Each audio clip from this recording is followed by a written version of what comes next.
Okay, great. Lovely. Thank you. So we've enjoyed a bit of a break and welcome back to both of you. We were, if I just go back in my brain about where we were, we've gone through some of the things that we've experienced in the process of kind of Yeah. growing up.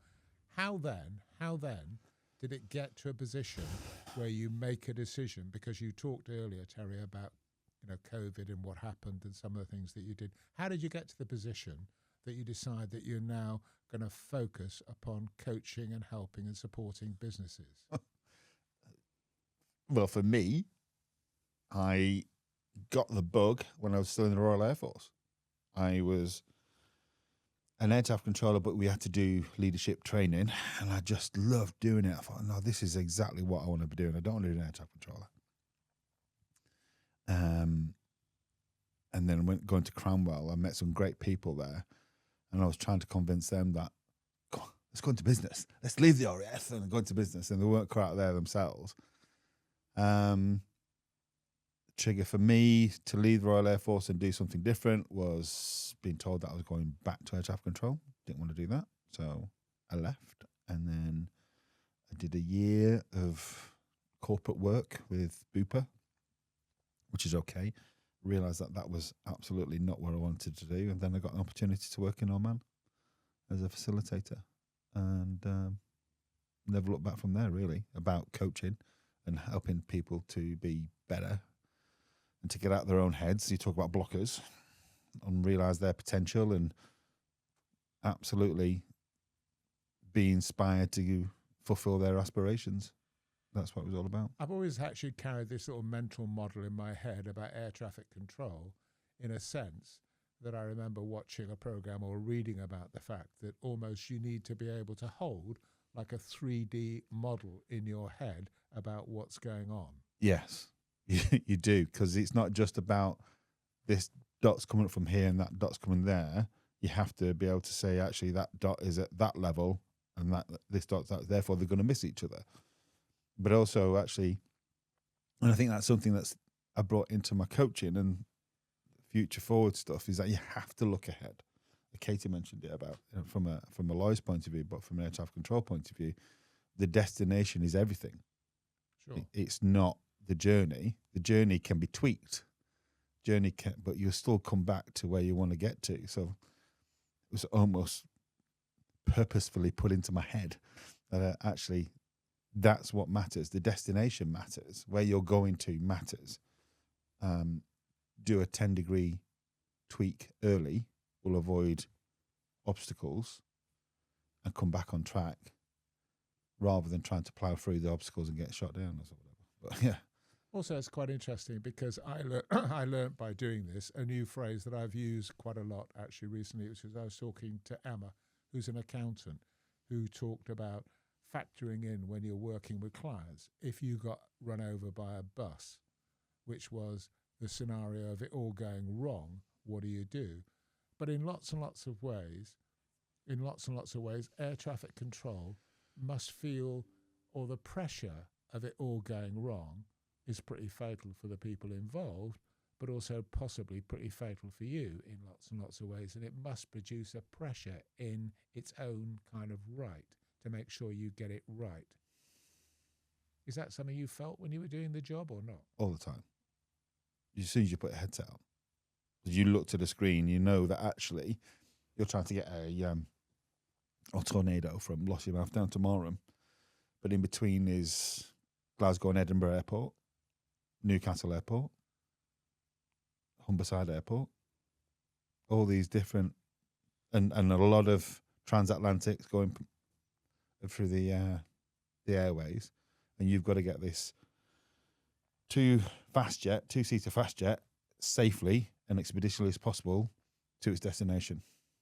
And the pressure of just one aircraft is enough, because if that's busy enough, but they'll give you another one, and then they'll give you another one.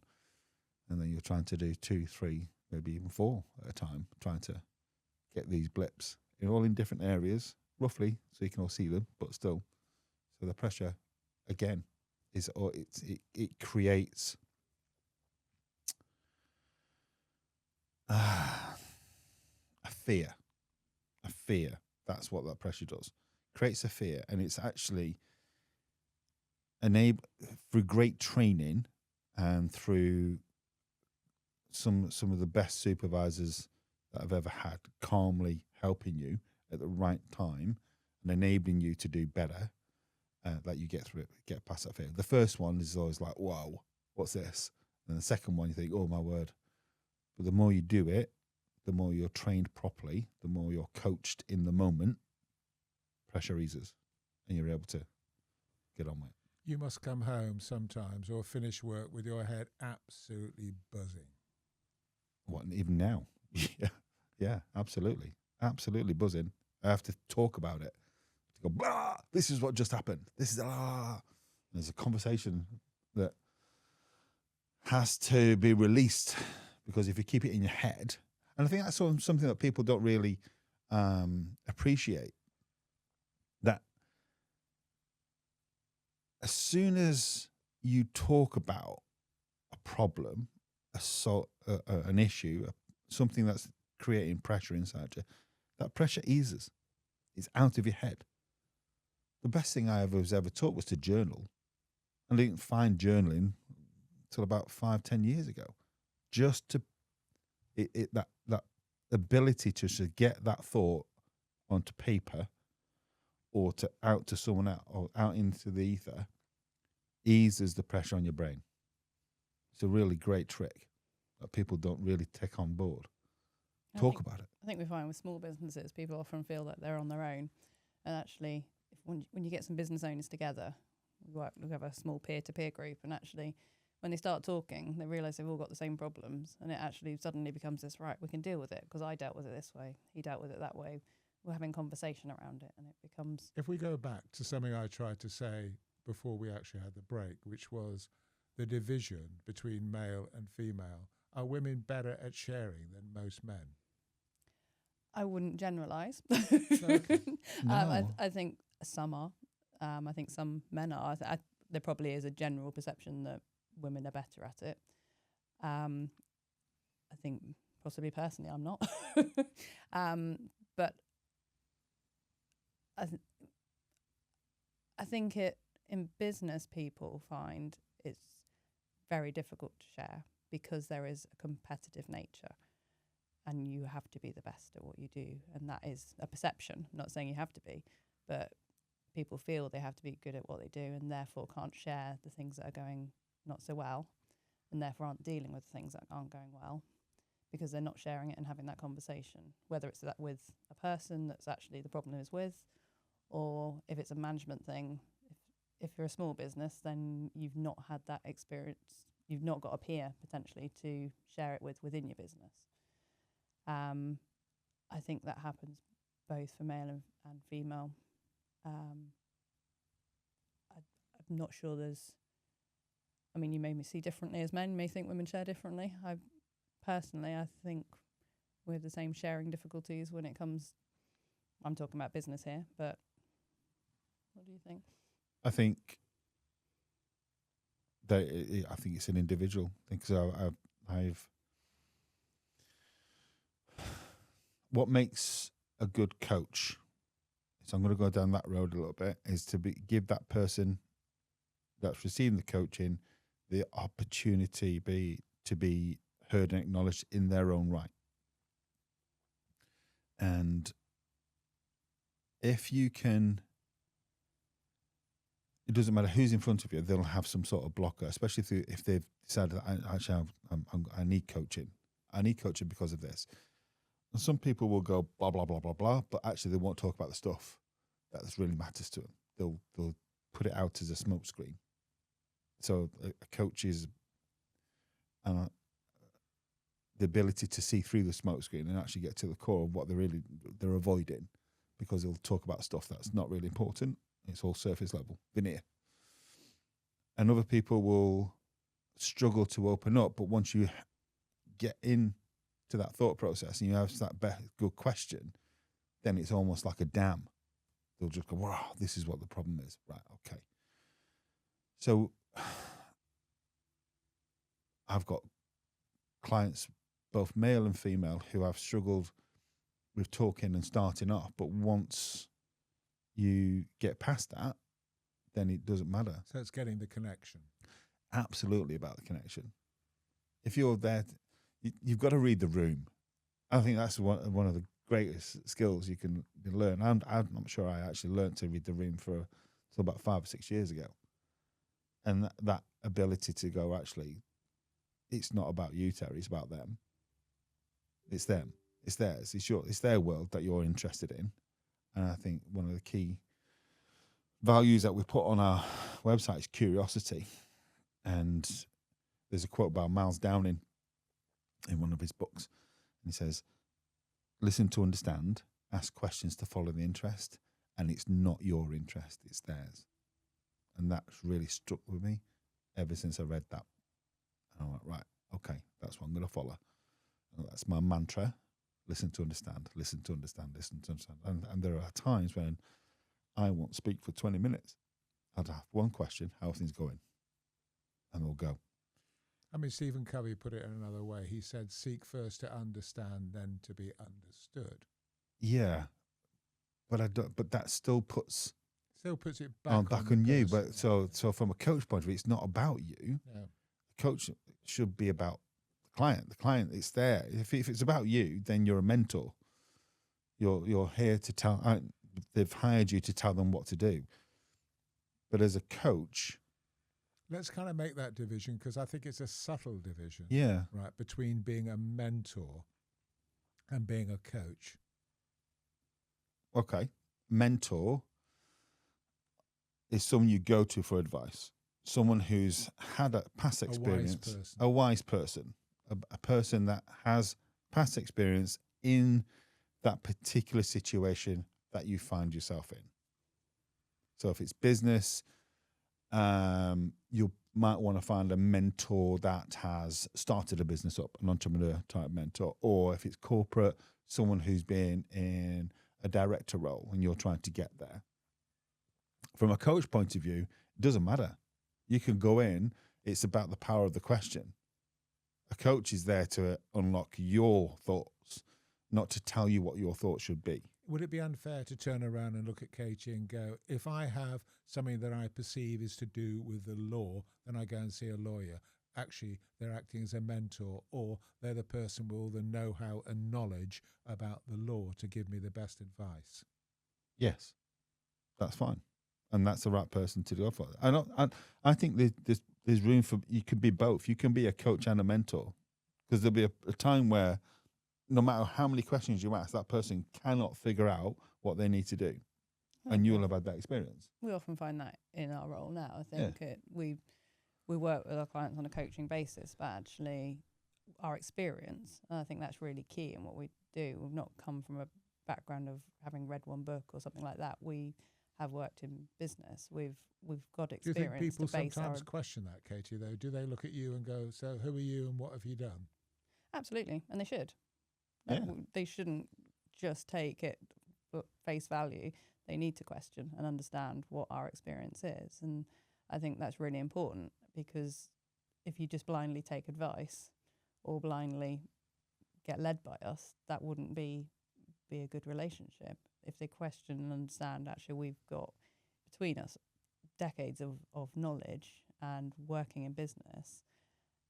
We're coaching is obviously helping them come to their own conclusions, but actually we do have experience we can draw on to help and for a business owner to really work with their decision making and then to challenge it. Really, I think it's really key that experience. I think I couldn't have done this in my 20s. It's not something, the experience I've had now in my 40s, having worked both on a mentoring basis in law, where I've actually brought people up. I used to love that. There's absolute passion in that job. But now I think all of that experience and actually being a business owner really is absolutely key to what we do. I think also, sorry. What I was also going to add to that is that in lots and lots of ways, and you used the word earlier on about a facilitator, I love the idea that when the French use the word, they use the word facile, which means to help and support. So when you talk about that, I mean, if I bring it back to my world experience in terms of refereeing a match, sometimes people talk about it being the arbiter, right? And actually, you are facilitating a process. You're there to help the fluidity of the process about what actually is happening, the game, right? You're not there to go, this is the law and this is what you must and mustn't do. And I think that analogy in terms of that is extraordinary. When it happens, and it happens rarely, but when it does happen, that you genuinely are at one and you facilitate what's actually happening and you're involved in a game. Certainly from my point of view, when you are involved in that, it starts and it finishes and you hardly even notice anything, and people don't notice you either through that particular process. I think the biggest challenge, and let me come back because I want to understand this a lot more, is about how do you just focus on them and actually try and dump your own agenda? It takes years of practice. Quiet the little voice is the someone quoted to me. You've got to quiet your own voice. Let's talk about the facilitation side. If you come for it from a facilitative point of view, you're enabling them or helping them to see past the blockages or to see the world differently. You don't have to be an expert in their world, but you tend to see things a little bit more objectively.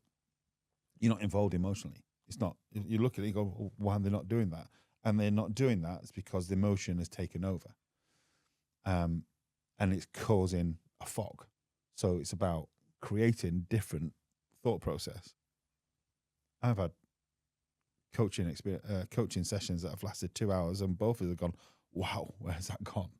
Because the conversation is good. How do you keep focusing on them? 80-20 rule, Pareto law. A little bit different. If you're speaking 80% of the time, you're a mentor. If you're listening 80% of the time, you're a coach. So stick to listening. That's what I do. Am I speaking 80% of the time? Yes. Or stop speaking. Let them. Ask a better question, Terry. That's how I focus. So you're involved in a continuous introspective process. Yeah. Continuous thinking about what again, it's that interest. In order to stay focused, I personally make notes. It doesn't matter. You can have AI taking notes and all the rest of it, but it's that kinesthetic approach. I need to be doing something. My best coaching sessions are probably when we're walk and talk, because we're both walking, we're both free. The mind goes into its default network mode. So you then start engaging different parts of your brain. But if I'm one-to-one, I'll always make notes, because then I can write down a word of interest and still be involved with the conversation and go back to it if need be. That's how I personally. So I have to live at a conscious level of constantly thinking about myself and about what I'm actually doing. Yeah, and if you want a top tip for any coach, don't go into another coaching session straight away. Give your mind the time to break state and to re-engage again, the opportunity to re-engage again. Because otherwise, you just, by the time you come to the fourth or fifth session in a day, then you're out. Your minds can't do it. I think it's almost impossible to do that. I don't think people have got the actual capacity. They may think they have, but I don't believe they actually have the capacity to do that. No. And it becomes utterly exhausting, because not only physically but mentally you just become completely, utterly overloaded. Your brain is racing in so many different ways. It's almost imagining your brain is like this minefield of hot triggers all over the place, which are kind of being set off and going off all around the place. So most of your conversations with people will tend to be in the coaching work that you're doing. Is that on a one-to-one, or is it with groups? Or can it be both? Can be both, yeah. So it depends what we're doing, but it can be one-to-one. It's also, we both work with a number of our clients as well. So actually, when it's business level, have both of us. So actually, from our different backgrounds and perceptions, actually that works really well, because we're actually drawing out different things from conversations, obviously coming from quite different perspectives. So how should they actually get to a conclusion that they need help or they need support? What do they actually have to go through in order to get to that particular position? So often we find a lot of people are quite an overwhelmed situation. So actually they've got probably past the point where they actually should have involved somebody else. It's because they haven't had that conversation, whether it's with a peer or a friend or somebody. They've tried to do it themselves without having those conversations. So often we find people are very overwhelmed at the point when they actually engage with us. At which point it's obviously a bit more of a challenge. I'd recommend to anybody having somebody in their lives, actually, whether it's a professional coach or someone, where you're actually having talking about the problems of what you're doing, whether it's personal or business. I think that is definitely one of the biggest triggers. From a group point of view, if there's lack of cohesion around what's going on, so if one person's doing something, making decisions for the group, and the group don't agree, that's a trigger. That should be, right, okay, why is that person doing it on their own? Or why are there silos? I'm trying to get things done, but there seems to be a silo mentality within the group, the company. We're not going in the way, we're not talking as we should do, we're not collaborating. We talk about these words, collaboration and silos, but actually the level of conversation or psychological safety is so low that they don't feel as if they can talk about how they're feeling in a real way and work through that. We found that actually once you give people permission to talk about it, how they're feeling and why they don't open up with everyone else about or keep things to themselves, it's not necessarily a power game. I don't believe anybody really that I have met are psychopaths and that they they're on a power trip. It's just about protection and good intentions. So if you can get past that, you can say, actually, no, this person is trying the best, but the behaviours that you've shown means that they don't feel as if they can open up to you, then let's get past that. Let's have a conversation and we can facilitate that. We've done that recently. Had great conversations around how a team can be better if they started to talk to each other and not just make decisions randomly. So how do you get over, Terry, then that initial thing, which is what's in it for me? Yeah, it's always about what's in it for me, because that if you can't get past the whiffing moment, then they're not going to get better at what they do. So the what's in it for me is understanding who they are and what they value. Now, what we talk about more than anything is that everything starts with purpose. So if they're in a company, what's that purpose of that organisation? What's it there for? How do we really engage with what they're trying to do?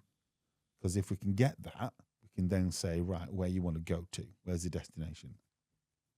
And if we get the destination, we can say, what do you value in a person then? I've had so many conversations about people not meeting expectations, but their expectations haven't been clarified under the values that haven't been decided because the behaviours aren't explicit. Now, if you can get that, you can say, right, what does collaboration look like at a senior team? Senior team should be thinking about a one-team mentality. So if we were a team, we'd be talking about where can we take this podcast? What could be the best thing about this podcast it could ever be? What could we do? Rather than, Martin, I want you to only present it. Katie, I only want you to do this, and I only want you to do that. Then you stick in your silos and don't cross over because that's my area. But actually, it's not the outcome that we want. We want the best podcast it can be, and it can only be that if we talk and actually offer up ideas. Okay, so let me imagine, I'm in a company and things aren't going well. When I say things, what do you perceive which actually triggers somebody contacting you and think we need coaching? Is it their financial performance? Is it that they're not making their sales target? What is it that triggers that call to arms or that call to you to say, hey, come and help us? We need some coaching. It's not the financial generally. I think a lot of companies are led by their financials, but it is generally they're feeling that there's a situation where people aren't working well. There's a communication isn't happening. So I think often you feel like the behaviours are coming out that something's not feeling right. And like you just said, I think it's when the people are struggling. So actually it's like they're seeing somebody not working well. They're seeing a team not performing well, but actually they're not communicating between the team. They're not curious about what's actually the problem. It might be that they're not actually interacting well with their team. It can sometimes appear to be financial, but actually what the problem is actually the people, how the teams are working together, and lack of communication or lack of direction. Yeah. I worked with I'm a systemic team coach, and I've worked with a number of teams who have been brought in because they might be, the perception of that team to other directorates might be poor, or they are not working at capacity. And if you don't sort out the communication, the clarity, the understanding of what we're here for in any team, then you will always have division, because people will see the world in what they think they should be doing in their way, rather than what does the organisation need, what do we need, how do we want to be, we want to be perceived. And you're a vital cog within that. And I need to take care of your individual needs as much as the team needs. I think one of the things that's actually crept into people's language now, and it's such a judgmental phrase, is when I hear people talks about this toxic behaviour, and I'm kind of going, I hate the use of this word toxic behaviour, as though that kind of explains it all away, and it makes it all, it legitimizes what is not great and disrespectful behaviour anyway, which is not about having any appreciation or having understanding around what may happen. And yet I also feel myself torn, because I look at things and I externalize it in terms of what may be happening in the world, what may be going on, how things are behaving and so forth. And there are lots and lots of role models which are going around, which people are identifying with and following what their role models are. Mm. I mean, I insulted somebody the other day by describing their behaviour as being Trumpian behaviour, and I kind of felt myself quite strong because of it, because I saw in what they were doing being very Trumpian in its behaviour. Totally self-centred, narcissistic, and absolutely as selfish as hell. And in lots and lots of ways, trying to modify or mollify all those kind of behaviours is really, really hard. And I think if I look at it, and I look at it at the moment, life is hard for lots of people, and there's a lot of pressure around for a lot of people, just balancing the books, not their company books, but balancing their own books in their life. I mean, we talk glibly and politically about affordability without really understanding what that means to people and what that means within families and units who are trying to cope with affordability. When I read over the weekend about the fact that certain families are going without certain meals because they can't afford them, I go, I'm back to Mark going, you've got no idea, you don't understand at all about what's really going on. And so let me go all the way back. I'm in a company, we're working in a company, and we think we've got a bunch of problems. How are they likely to access you or know about you? Is it just by word of mouth, or is it by other means? We tend to get our clients through word of mouth referral. We are obviously we've got a new website that's just been pushed out, which is great, and we're on LinkedIn and Facebook and all the rest of the side of things. But I think our strengths is our ability to build a relationship in the moment quickly and listen and to be seen as listening and trying not to push what we do. Just listen. What's occurring for you? Why is that? What's going on? Do you elicit that? Yeah, within the conversation, listening. Okay, but do you elicit those recommendations as well?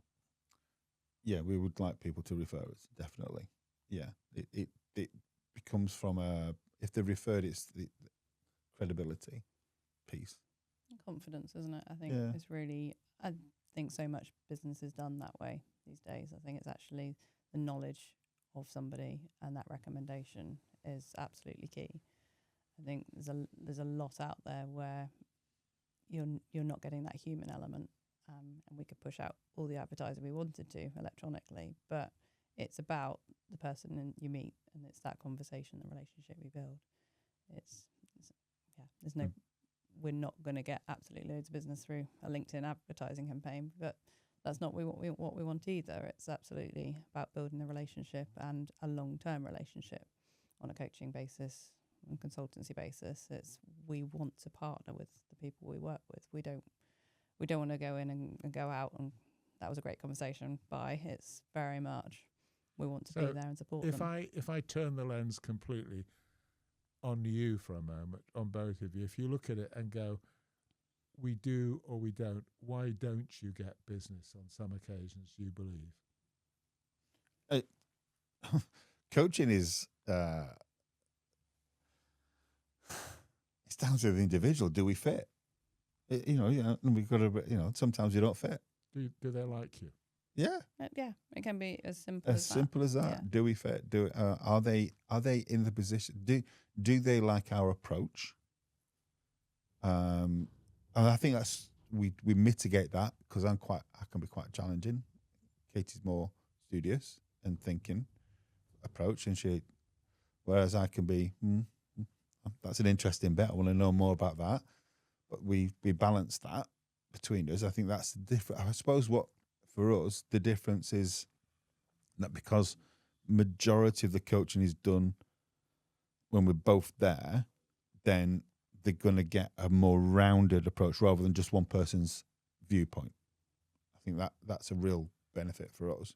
But they're also going to get a reflected approach, aren't they? Because you've got time to talk to each other afterwards or before the next session. 100%. Yeah. And that really does help. I think we do that. We come away and we talk about it and go, actually, this went really well, but this next time we need to be doing that. Whereas I think if you just had the one-on-one, you don't have that same necessary thought process. We challenge each other about the coaching that we do, and therefore we get better outcomes from it. But yeah, ultimately it is down to that personal relationship, and it just might not be right. And that's okay. We've got other people that we can recommend, and we're all about collaboration at every element anyway. So actually, if we're not right, we know other people. We have associates that actually, that person could be the right person for that. And we wouldn't ever just take on the work because we want that money. It's very much we have the right relationship. Actually, no, this person needs to be working with them because they'll get the best outcome for that person. And we do it ourselves. It's not that one of us will necessarily work with somebody, but actually I'm the right person for this person, you're the right person for that person. And that's the real joy of working together, is that we can do that and we can make sure we do the best for our clients in that way. Yeah. And occasionally, even though we might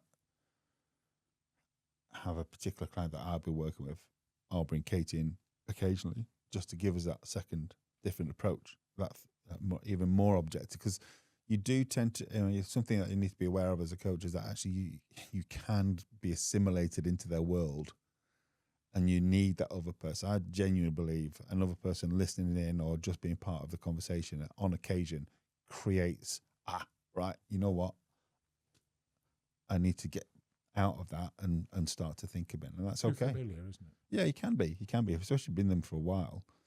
You've got to be willing to go, you know what, that's a really great point, which I had not thought about, and that's okay. That's a learning for me. Learning's important.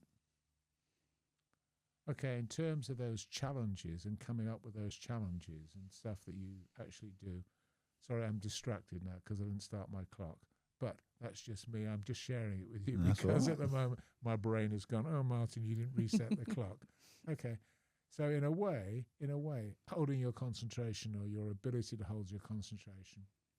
And so let me look at the dynamic of how it works.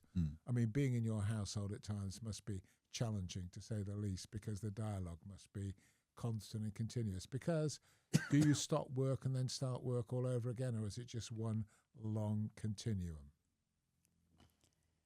We can be really good at, like, actually, no, not thinking about business. But other times, absolutely, the brain is always firing, particularly walking, like you said earlier, actually. Like, then the brain is just going. So there is a certain amount of sometimes you need to switch off. I think that is for any business owner, though. I think you can't completely switch off from a business when you are running it and owning it. And that is why it's really important to be talking to people and it not to just be in your own head.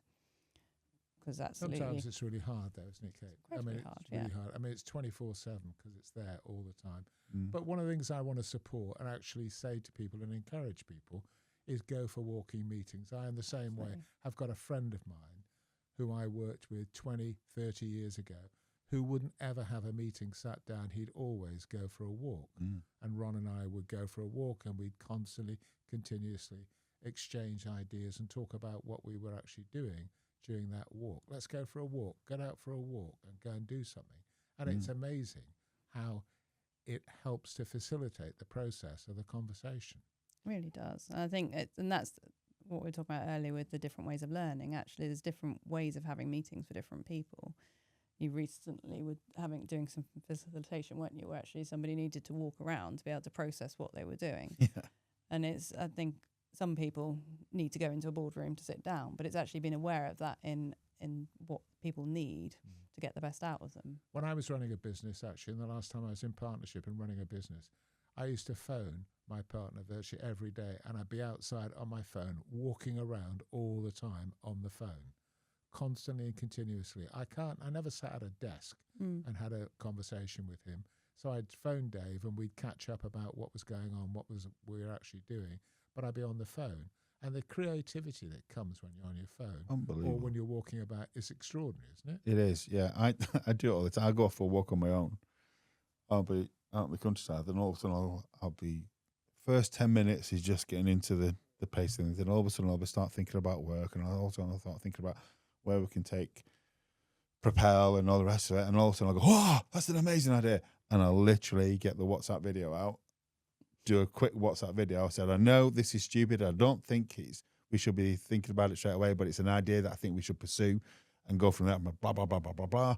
Send it, done. And I know then it's out, it's been captured. Because otherwise, if you don't capture those ideas, another mile down the road that's gone. Journaling on the walk. It's absolutely journaling as we go along. There's plenty of videos of me just chit-chatting away to myself, just sending it off and go, right, okay. And we've actually implemented some of the ideas that have come out. Because your brain is an orchestra of different areas, and sometimes areas aren't accessed if you're just looking at the screen all the time. And sometimes it's the other parts of your brains that need to be accessed that will give you the more creativity thought process than I think what's else. quite interesting as a result of that is that I don't understand why people ever write things and don't just dictate it. I really don't understand it. Simply because my preference, I suppose, is to speak, not to sit down and write something. And actually, in lots and lots of ways, it almost defuncts that skill. Sometimes I start writing and I think my handwriting has got even worse because I'm spending less and less time. I'm either doing that or I'm at a keyboard. I mean, so for example, if I'm sending a message to anybody on WhatsApp or whatever, I never write it. I always dictate it. I'm the opposite. I think when we were talking earlier about that, actually, the different ways of taking in information, I like to write a message because I like the thought process of making sure the message is right. And so I'm all for embracing AI and the function of writing something longer, but I like the analysis of reading and writing. But I totally appreciate that it's quicker, it's easier and it's a different thought process to dictate. But I think that's possibly how we're different as well, isn't it? I write to embed. Yeah. You're right to analyze. So I embed through kinesthetic approach of writing it down. I picked that up when I was at school doing my homework. Yeah, I had my textbooks and all the rest of it. I could just read it. But no, I remembered it by writing down the notes in my own words and being part of that. We talked about it on the way down, actually. Part of the issues is, going back to my air traffic controller days, is that when I first became an air traffic controller, you had to understand, I had to replay GSP 318 Alpha, which is the manual for air traffic control in the Royal Air Force, verbatim. You had to quote it verbatim. It said this, blah, blah, blah, blah, blah. This is the rule here. You had to, and so many people were not necessarily failing, but being picked up and berated for not knowing it. But actually, when they changed it in about mid-2000s, they changed the approach. It says it's not about that they can read that and quote it verbatim. Is do they understand what it means? So they changed examinations, standards examination, to more scenario-based. And that storytelling, and this flight is at this level, blah, blah, blah. What would you do and how would you cope with that? And as long as you understood exactly what's needed, then it was okay. And I think that, for me, that's what it's all about. It's about the understanding of what is needed, and writing down and embedding it in that way. I am better able to understand it, because then I'll ask, well, what does that mean for me? Rather than just trying to read what that person said and trying to understand that. So by doing something kinesthetic, you create that space. Perhaps then, because you've spoken quite eloquently on several fronts about that, we ought to spend time actually getting people to appreciate how they learn and how they assimilate and how they actually grow and how they develop. Because I don't believe that people are ever taught that skill, or rarely taught that skill in terms of their growing up. Not from a mindset point of view. No, we go, you're all the same, you all do it the same way, and this is what you're going to do. And in lots and lots of ways, it's about understanding what we think, and it works for us necessarily, is going to be the right solution for other people. And to recognize that I think we're now dealing with a generation who assimilate and actually get information, get knowledge, and get know-how in very, very different ways.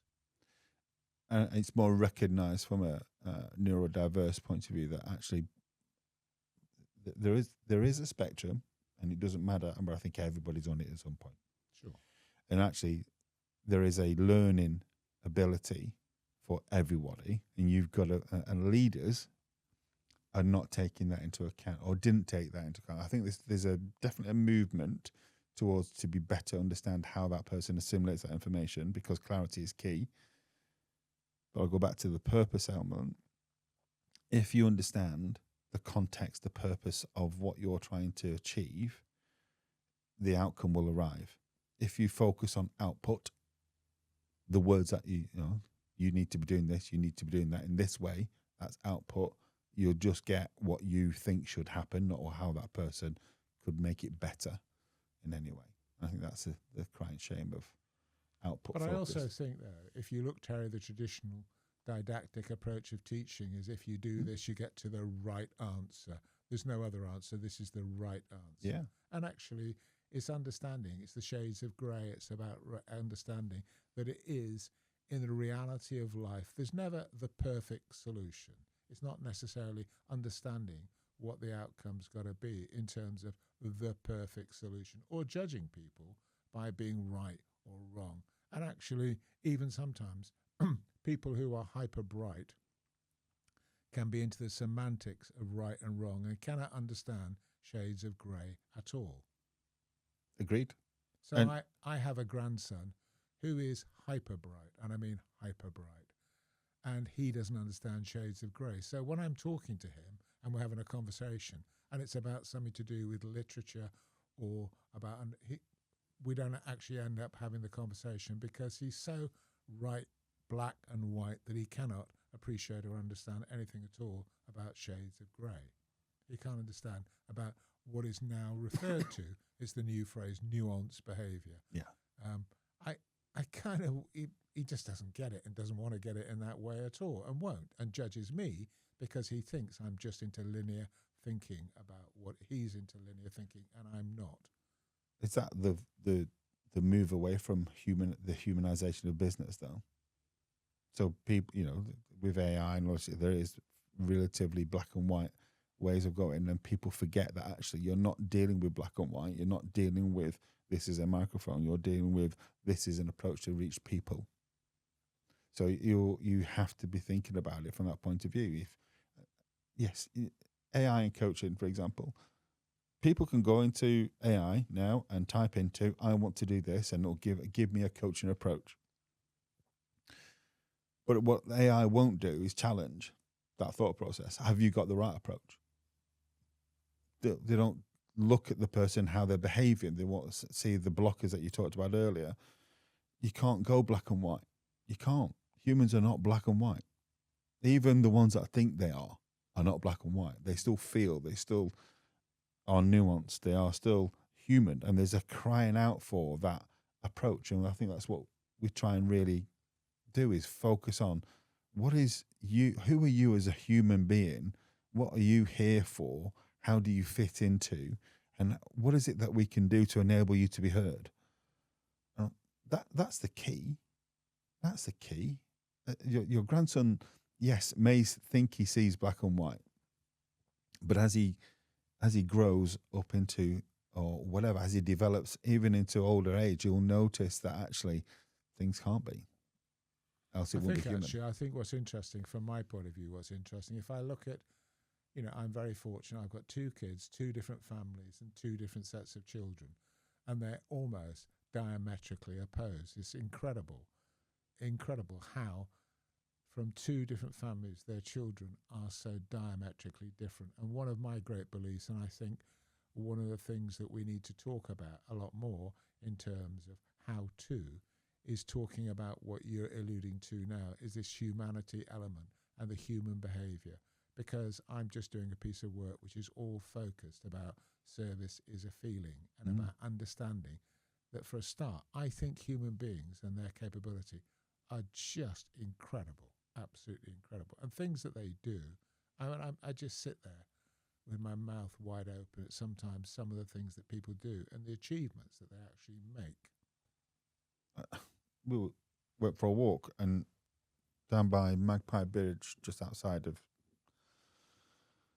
Tavistock, there's a viaduct, and there must be thousands of individual house bricks or bricks to make. I know the one you're talking about, and it's unbelievable. The structure that it's got, the curve.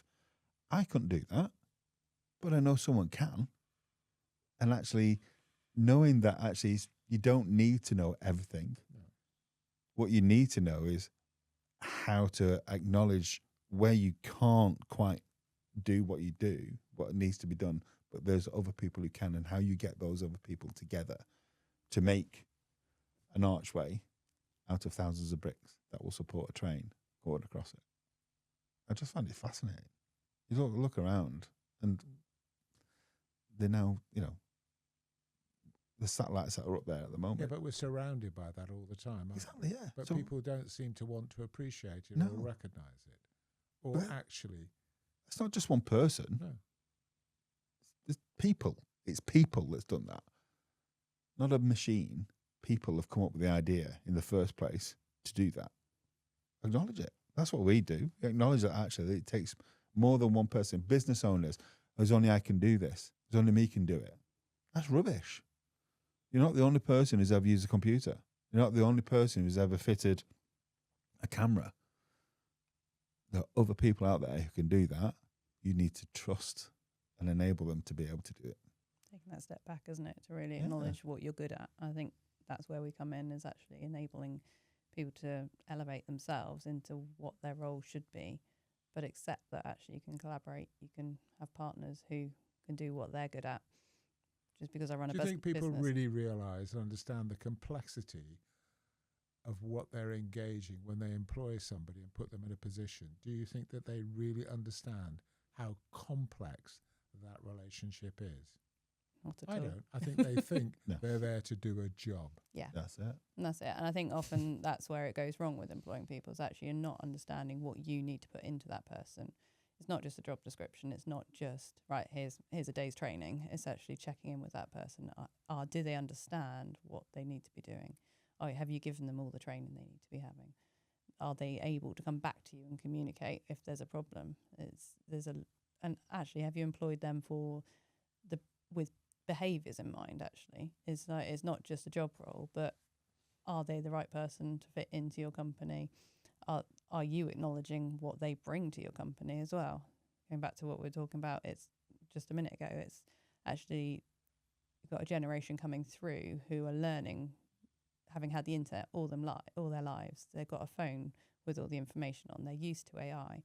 Often as business owners, if we're a bit older, we haven't got that use of technology. It's actually embracing what next generation come through and bring to us. It's not just saying it's my way because I've owned this business for however long. It's actually really understanding the new people that come through, what they can bring and what they can change in your business, and embracing that. It's not something to be scared of. But I think that intergenerational change and the speed of that change is absolutely phenomenal. I mean, I really do struggle to cope with the speed at which things change. And if I give you a specific example, I've been having conversations with Tom, my son, in Australia, and I'll talk to Kim, my daughter, in Tasmania tomorrow. And actually, if you look at what's happening on a world stage, I struggle to understand if I pick one particular topic, which is electric vehicles at the moment. The Chinese utterly dominate that. I mean, completely, utterly dominate it. They're importing, or they are exporting, and cars are being imported. Chinese cars are being imported into Australia, which we haven't even got yet, and are completely taking the whole of that marketplace by storm. Tom, my son, describes going into one of these dealerships. It's like, he said, you go into the dealership and it's full of Chinese people who are running this dealership, and it's like they've taken a lump of China and just dropped it into Australia, and they're there and so forth. First of all, they're doing something which I did with a company years and years ago called fixed price retailing. So they do not adjust the price in any way at all. They go, here's the car and it's this much money and this is the price. Well, how are you going to sweeten the deal? There is no sweetening the deal. That is the price for the car. And I actually implemented that within a dealership within the UK years and years and years ago.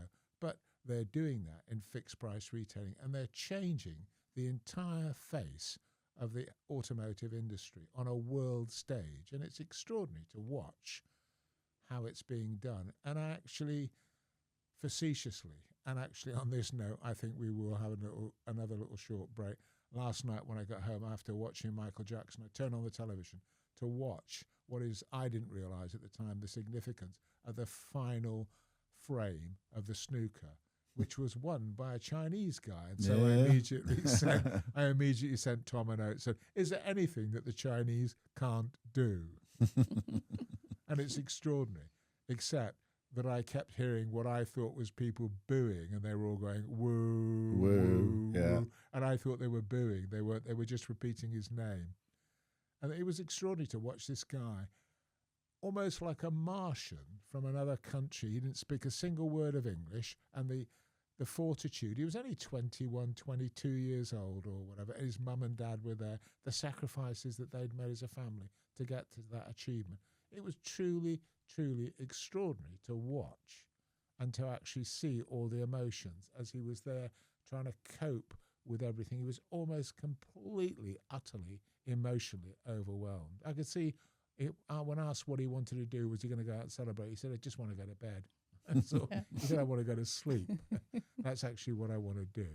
And so in lots and lots of ways, the speed of this change, going back to the point that I was making, is just phenomenal, absolutely phenomenal. It is, but it's not insurmountable. It's just the amount of information that you need to focus in on. You could try and see everything and do everything. You could try and fight it, but just go, right, okay, what do I need to focus in on? What's the change that I need to implement? And who do I need to be in this moment in order to feel as if I matter? And that's the key element. Okay, so if we, when we come back, can focus on the lifelong lessons that I think people need to learn, and what are the most obvious things that they need to stop doing to avoid falling down the traps that are out there. Because sometimes, I'm sure you come across it in terms of when things aren't working, it's pretty obvious what they need to do, but they're not necessarily seeing that. Yeah.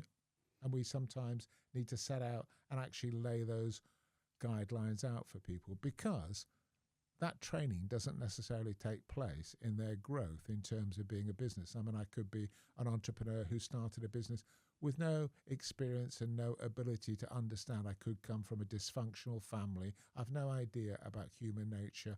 I've no idea about people's abilities and what they could and couldn't do.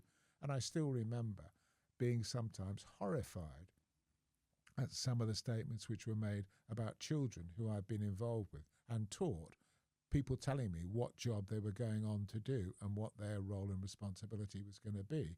And yet at the same time, kind of sometimes holding my hands in horror, thinking, well, my judgment would be that they would have probably been the worst person possible to have been doing those particular jobs, contrasted on the other side by kids who, and you can't imagine what it's like and the pride that you feel, right, when you actually witness someone who you've been involved with in their growth and their development actually taking on a role and responsibility of enormous national and international importance.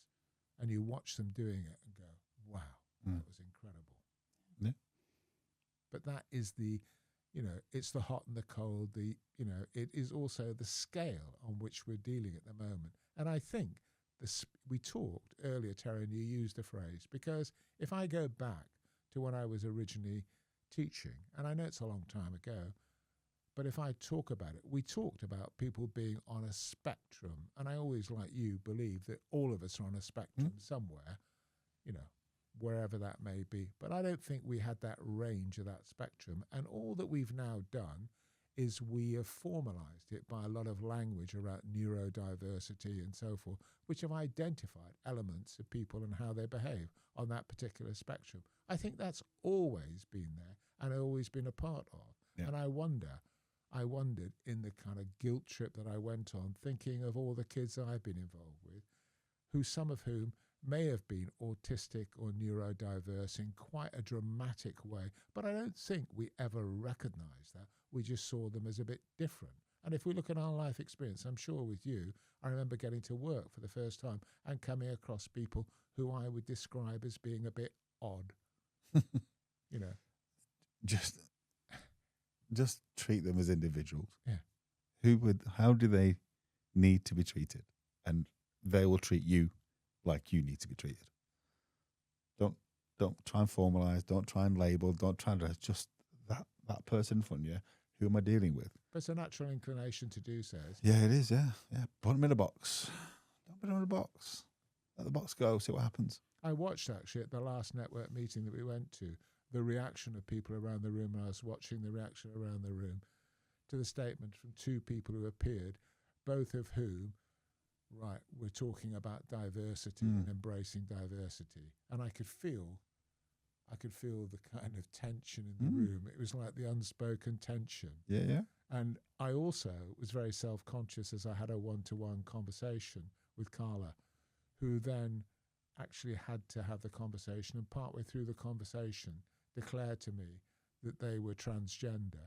And I, in my own element of guilt, turned around and looked and said, yeah, I think I'd worked that out.